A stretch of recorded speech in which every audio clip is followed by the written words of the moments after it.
काय गं सखे, झालं आवरून?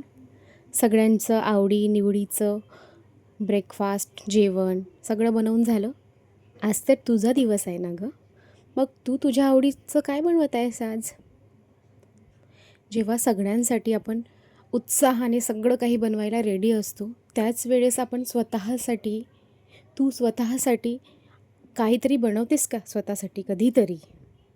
तुला नाही वाटत की तू एक दिवस तरी स्वतःसाठी जगावं? आज तुझा दिवस आहे.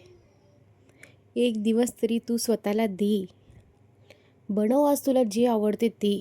ज्या उत्साहाने तू दुसऱ्यांसाठी, तुझ्या मुलाबाळांसाठी, नवऱ्यासाठी, घरच्यांसाठी बनवत असतेस, तोच उत्साह आज स्वतःसाठी दाखव.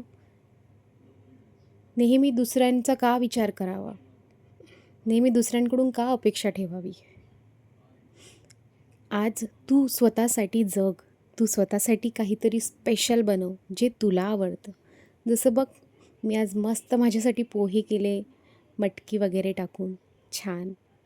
मला खूप आवडतात पोहे. सो मी आज विचार केला, आज मी माझ्या आवडीचं बनवणार आणि बघ मी एन्जॉय करते. सगळ्यांना हॅपी वुमेन्स डे.